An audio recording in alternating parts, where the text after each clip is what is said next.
وہ روز خاموش رہتی تھی، مگر اس دن جب سچ سامنے آیا تو پورا گڑھ ہل گیا۔ یہ کہانی ہے ایک معصوم لڑکی عائشہ کی، جس نے محبت، قربانی اور برداشت کی وہ مثال قائم کی جسے سن کر آپ کی آنکھیں نم ہو جائیں گی۔ عائشہ ایک غریب مگر با عزت گھرانے کی لڑکی تھی۔ اس کے والد ایک معمولی مزدور تھے، مگر انہوں نے اپنی بیٹی کو ہمیشہ عزت اور سچائی کا سبق دیا تھا۔ وقت آیا تو عائشہ کی شادی کی گئی۔ اس کا شوہر احمد ایک نرم دل اور محنتی انسان تھا، لیکن اس کی ماں یعنی عائشہ کی ساس زبیدہ بیگم ایک سخت مزاج اور شک کرنے والی عورت تھی۔ شروع کے چند دن تو سب ٹھیک رہا، مگر پھر حالات بدلنے لگے۔ زبیدہ بیگم کو شروع سے ہی عائشہ پسند نہیں تھی۔ وہ اکثر کہتی تھی، پتہ نہیں کہاں سے اٹھا کر لے آیا ہے یہ لڑکی، نہ سلیقہ نہ تہذیب۔ عائشہ خاموشی سے سب سنتی رہتی تھی۔ وہ چاہتی تھی کہ اپنے اخلاق اور محبت سے ساس کا دل جیت لے، مگر ہر کوشش ناکام ہو رہی تھی۔ صبح سے شام تک وہ گھر کے سارے کام کرتی، کھانا پکانا، صفائی، کپڑے دھونا، مگر بدلے میں صرف تانے ملتے۔ ایک دن زبیدہ بیگم نے جان بوجھ کر عائشہ پر چوری کا الزام لگا دیا۔ میرے کمرے سے سونے کی انگوٹھی غائب ہے اور اس گھر میں نہیں آئی ہو صرف تم۔ عائشہ کی آنکھوں میں آنسو آ گئے۔ امی جان، میں نے کچھ نہیں لیا، اللہ کی قسم۔ مگر کسی نے اس کی بات پر یقین نہ کیا، حتیٰ کہ احمد بھی پھر خاموش رہا، کیونکہ وہ اپنی ماں کے سامنے کچھ بولنے کی ہمت نہیں رکھتا تھا۔ عائشہ اب بالکل ٹوٹ چکی تھی۔ وہ اپنے کمرے میں بیٹھ کر راتوں کو روتی اور اللہ سے دعا کرتی، یا اللہ، اگر میں سچی ہوں تو ایک دن میرا سچ سب کے سامنے لے آنا۔ مگر آزمائش ابھی ختم نہیں ہوئی تھی۔ زبیدہ بیگم نے عائشہ کو گھر سے نکالنے کا پلان بنا لیا۔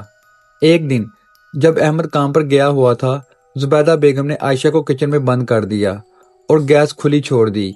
عائشہ کو جب احساس ہوا تو اس کی سانس رکنے لگی۔ وہ زور زور سے دروازہ کھٹکھاتی رہی، امی جان دروازہ کھولیں، میں مر جاؤں گی۔ مگر باہر سے خاموشی تھی۔ اسی دوران اچانک احمد گھر واپس آیا اور اسے گیس لیکیج کی بو آئی۔ وہ فوراً کچن کی طرف بھاگا، دروازہ توڑا اور عائشہ کو بے ہوشی کی حالت میں باہر نکالا۔ احمد کی آنکھوں میں آنسو تھے۔ عائشہ، یہ کیا ہو گیا؟ پڑوسی بھی جمع ہو گئے، کسی نے پولیس کو بلا لیا، تحقیقات شروع ہوئی اور پھر وہ راز کھلا جس نے سب کو ہلا کے رکھ دیا۔ گھر کے ایک کونے میں لگے سی سی ٹی وی کیمرے میں سب کچھ ریکارڈ ہو چکا تھا۔ زبیدہ بیگم خود کچن کا دروازہ بند کرتی نظر آ رہی تھی اور گیس کھولتے ہوئے بھی۔ احمد نے جب یہ ویڈیو دیکھی تو اس کے پاؤں تلے زمین نکل گئی۔ امی، آپ نے یہ کیا کیا؟ زبیدہ بیگم خاموش تھی، ان کے پاس کوئی جواب نہیں تھا۔ پولیس نے زبیدہ بیگم کو گرفتار کر لیا۔ عائشہ جب ہوش میں آئی تو اس کی آنکھوں میں آنسو تھے، مگر اس بار یہ دکھ کے نہیں بلکہ سچ کی جیت کے آنسو تھے۔ احمد اس کے پاس بیٹھا رو رہا تھا، مجھے معاف کر دو عائشہ، میں تمہارا ساتھ نہ دے سکا۔ عائشہ نے آہستہ سے کہا، آپ کی خاموشی نے مجھے بہت تکلیف دی، مگر اللہ نے میرا ساتھ دیا۔ کچھ مہینوں بعد زندگی آہستہ آہستہ معمول پر آنے لگی۔ احمد نے اپنی غلطی کا احساس کر لیا تھا اور اب وہ ہر قدم پر عائشہ کا ساتھ دے رہا تھا۔ دونوں نے فیصلہ کیا کہ وہ اس گھر کو چھوڑ کر نئی زندگی شروع کریں گے، جہاں محبت ہو، عزت ہو اور اعتماد ہو۔ یہ کہانی ہمیں سکھاتی ہے کہ ظلم چاہے کتنا بھی چھپا کیوں نہ ہو، ایک دن سامنے آ ہی جاتا ہے۔ خاموشی ہمیشہ حل نہیں ہوتی، کبھی کبھی سچ کے سامنے بولنا ضروری ہوتا ہے۔ اللہ ہمیشہ سچ کا ساتھ دیتا ہے۔ اگر آپ کے ساتھ بھی کبھی ناانصافی ہوئی ہو تو ہمت نہ ہاریں، کیونکہ سچ کو دبایا جا سکتا ہے، مٹایا نہیں جا سکتا۔